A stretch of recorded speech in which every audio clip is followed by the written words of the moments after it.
menjelang bulan haji ini kami hadirkan fikih kurban, dan buku dan fikih kurban kami hadirkan dalam catatan ini.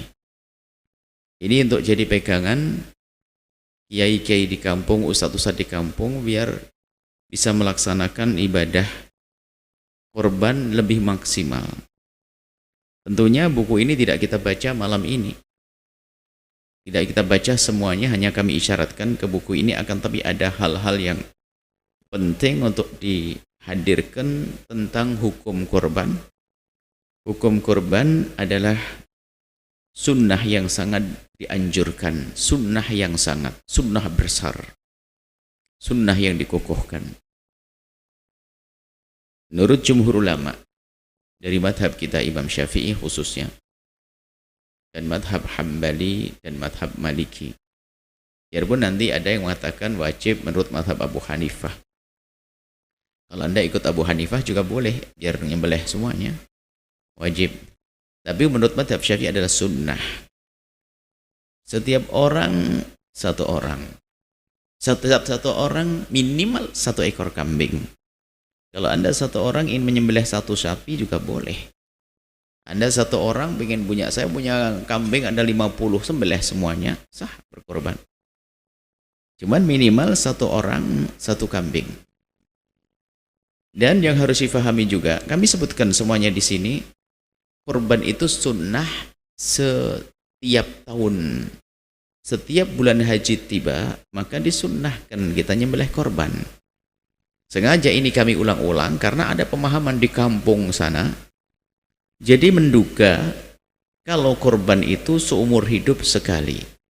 Sehingga alangkah banyaknya kita sering mendengar orang berkata, aku belum korban. Yang sudah bapak saya, ibu saya, tinggal saya belum korban. Maksudnya apa? Gitu. Atau di saat diajak korban, sekarang dia ngomong, aku sudah korban. Kita ajak bulan haji, ini kan bulan Dzulqa'dah atau Dzulqa'dah. Bulan Dzulqa'dah kita aja, ayo korban Bu Haji. Jawabnya apa? Saya sudah tahun lalu. Loh, kok tahun lalu? Kita bicara tentang bulan tahun ini.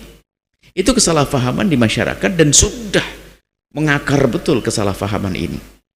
Sehingga pertanyaan-pertanyaannya berputar-putar tentang pemahaman ini. Dengan macam-macam model, termasuk pertanyaan, mana yang harus didahulukan kalau antara akikah dengan nyembelih korban? Berarti disamakan, akikah seumur hidup sekali, nyembelih korban bukan seumur hidup sekali. Kalau Anda punya kambing satu, hari ini mau korban sekarang. Untuk Anda akikah bisa saja ditunda, bulan depan boleh kok. Jadi pertanyaan mana yang didahulukan antara korban dengan akikah, ini biasanya karena pemahaman bahwasanya dipikir korban seumur hidup sekali. Hasilnya apa? Hasilnya di kampung kita yang korban sedikit. 5 kambing, karena semuanya merasa sudah korban. Kapan korban? 15 tahun yang lalu, 10 tahun yang lalu. Maka ini harus dirubah betul pemahaman ini. Harus dirubah. Disunnahkan setiap tahun. Setiap orang. Ini. Setiap orang kalau bisa. Kalau satu keluarga isinya 5 orang, ya 5 kalau bisa. Nggak bisa 4, nggak bisa 3, 2. Minimal 1. Satu keluarga untuk menggugurkan sunnah kifayah. Ini ada pembahasan sunnah kifayah, semuanya ada di sini. Jadi kita harus punya pemahaman ini. Adapun pahalanya nggak bisa disamakan. Sunnah biasa, sedekah sunnah. Anda menyembelih kambing hari ini sunnah, bagus. Anda menyembelih kambing selain korban, bagus, ibadah, punya pahala besar. Akan tapi di saat kita menyembelih kambing korban di bulan haji, pahalanya lebih tinggi. Luar biasa. Karena tidak ada amalan yang lebih bagus dilakukan kecuali di 10 akhir bulan haji, apalagi amalan khusus. Jadi korban itu amalan khusus di bulan haji yang tidak ada di bulan-bulan yang lain. Jadi ada bulan haji itu, ada bulan yang sangat istimewa karena terdapat di dalamnya, ini disebut sebagai bulan istimewa karena terdapat di dalamnya amalan-amalan yang tidak ada di bulan-bulan yang lain. Yang pertama adalah haji. Tidak ada kecuali di bulan haji. Yang kedua nyembelih korban. Tidak ada kecuali di bulan haji. Jadi tolong difahami, bukan seumur hidup sekali. Kemudian Anda mulai berpikir setelah itu, berarti aku sekarang mulai nabung kek. Mungkin setelah hari raya beli kambing kecil 5, dipiara taruh belakang. Nanti kalau bulan haji depan sembelih 3, 2 dijual, belikan kecil lagi, jadi 5 lagi. Jadi harus seperti itu, nabung. Dan ada contoh orang fakir bisa korban setiap tahun. Anda dikisahkan seorang fakir, tapi setiap tahun kok korbannya paling gede. Orang di kampung heran kok bisa begitu, karena dia cerdas. Dia cerdas, dia hanya seorang tukang becak yang ahli surga, mulia dia. Jadi dia kalau setelah bulan haji ini kan banyak kambing-kambing yang dilihat bakal-bakal gede itu dibeli. Yang kecil-kecil itu dibeli 3. Ini sambil narik becak pulang dia cari rumput atau bagaimana. Nanti pas menjelang bulan haji ini 1 dijual untuk beli lagi nanti, yang 2-nya disembelih. Kalau ternyata enggak, 2 dijual, 1-nya disembelih. 2 dijual untuk belikan kambing kecil lagi. Terus begitu. Nah, dia cerdas. Dia pun kelihatannya orang enggak mampu, tapi kambingnya paling gede. Masa kita kalah dengan seperti itu gitu loh. Itu orang cerdas ahli surga. Jadi ayo kita berpikir tentang menyembelih korban untuk menjadikan hari raya korban betul-betul hari raya untuk kita. Hari bersenang-senang, hari makan, hari kita sambung silaturahmi dengan menyembelih korban. Ini yang perlu kami hadirkan pada kesempatan ini agar kita semuanya bersemangat untuk menyembelih korban. Kemudian juga korban itu jangan dipersulit dengan model-model misalnya sunnah menyaksikan. Tapi kadang-kadang memaksakan diri untuk menyaksikan. Sehingga biaya menyaksikannya itu kadang biaya kambing. Misalnya hanya gara-gara kita pengen korban misalnya di Sumatera sana. Kita ingin korban di Sumatera. Rupanya salah pesan ustadznya. Harus disaksikan Sumatera. Kambingnya harganya 2 juta. Tak taunya apa? Harus melihat tiketnya 2 juta. Ya mending duitnya diberikan untuk bisa lebih manfaat di sana jadi kambing lagi kayak atau bagaimana. Yang menyaksikan dianjurkan sunnah. Sunnahnya adalah Anda menyembelih sendiri kalau bisa. Kalau salah nyembelih kan kacau. Anda menyaksikan kalau bisa. Dan dimudahkan. Tidak harus dikalungin, nggak usah dikalungin. Nanti kambingnya namanya kambing, ada nama kita nanti ya. Nggak usah pakai, itu hanya ditandai saja. Bukan haram juga. Asalkan kalau nama-nama mulia, jangan sampai dilihat kambing kalau terhina. Namanya nama-nama Nabi. Ada Muhammad, ada Mulia, Zakaria, Yahya, atau bahkan nama-nama Nabi. Taruh di bokongnya kambing nanti kan nggak terhormat begitu ya. Itu juga harus waspadai yang demikian itu. Nama-nama mulia jangan dikalungkan di binatang, bisa nanti kena najis dan sebagainya. Itu termasuk hal-hal. Ini belum kami hadirkan di sini, sepertinya itu harus dimasukkan juga catatan-catatan hal-hal yang perlu diperhatikan. Jadi buku ini bakal berubah terus, nanti akan ada tambahannya. Ini catatan saya tambahkan ya.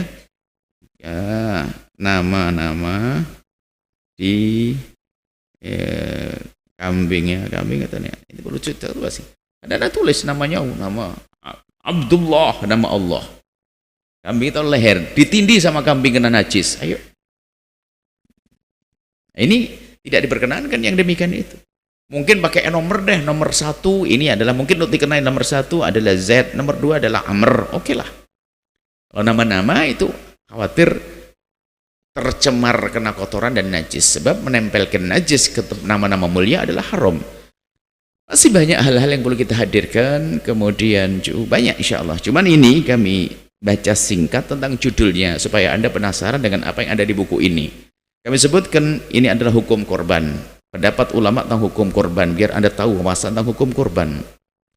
Korban menurut kita sunnah, tapi kadang menjadi wajib karena nazar, nanti ada keterangannya. Seorang yang akan berkorban adalah harus dia seorang muslim, ya, seorang muslim. Orang kafir nggak perlu dikorbanin misalnya. Kemudian nanti orang muslim yang berkorban, ada catatan merdeka, mampu dan seterusnya. Ada korban wajib, korban sunnah. Korban wajib karena nazar. Siapa yang boleh makan korban wajib nanti? Kalau korban sunnah dan siapa boleh? Dan siapa yang boleh menerima daging kambing, daging korban? Nah, yang perlu kami sampaikan ini, mungkin kami jelaskan, daging korban kambing kalau korban wajib Ini catatan, kalau korban wajib, keluarga yang nyembelih korban tidak boleh makan sedikit pun. Dan korban tidak akan menjadi wajib kecuali dinadarkan. Nadar, aku nadar tahun ini akan korban. Korbannya jadi wajib. Atau aku telah menjadikan ini adalah kambing korban. Dengan niat begitu, maka dia akan menjadi nadar wajib. Lah kalau sudah korbannya wajib, maka keluarganya tidak boleh memakan. Keluarganya maksudnya siapapun yang di bawah naungannya yang korban, yang dinafkahi oleh yang korban, tidak boleh memakan dari kambing tersebut atau sapi tersebut.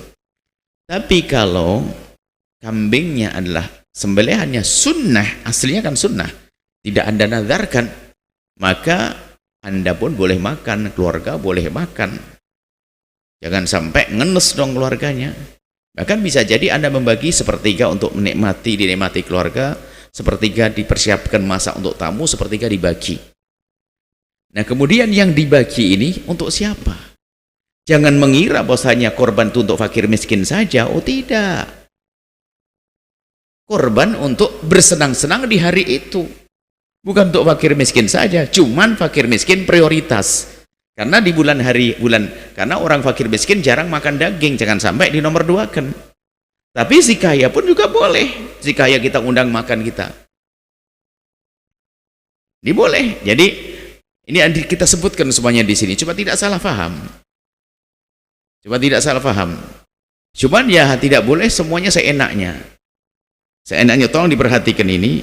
Dan jangan, biasanya ini ada seenaknya ngatur kambingnya orang, tukang sembelih.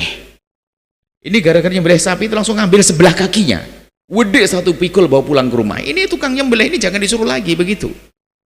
Yang lain belum dapat harus diratakan, tukang nyembelih nih. Sebab di sebuah kampung kayak wajib, kayak sudah akad. Nggak begitu. Nah, jadi ini perlu adab-adab begitu juga. Ada coba. Dan dia kayaknya tidak jauh dari kampung kita, karena suatu ketika ada orang mengadu tukang sembelihnya langsung tiba-tiba paha sapi gede dibawa pulang sendiri, karena harus begini caranya. Siapa bilang harus begini? Anda tukang sembelih kambing, pilihannya 2. Anda gratis lillahi ta'ala, seperti yang lainnya juga lillahi ta'ala, lalu Anda mendapatkan bagian seperti yang lainnya mendapatkan bagian. Yang kedua, komersil. Sekali sapi bayarnya berapa? Nanti diambilkan daripada yang menyembelih korban atau panitia menyiapkan dari dana yang lain. Tidak boleh juga imbalannya diambilkan dari daging korban, nggak boleh. Bayar satu sembelihan 50.000, 60.000. Jangan seenaknya ngambil semaunya sendiri. Karena itu membuat ini sapinya cuma 1, kampung orangnya banyak, mau dibagi-bagi, diambil seperempatnya, kan kacau. Ini diantaranya harus kita hadirkan. Supaya kami jelaskan begini biar Anda ini kalau jadi pengurus masjid paham. Ingatkan itu tukang penyembelih. Kalau memang dia cari duit bagus, halal kok, boleh cari duit caranya komersil dong.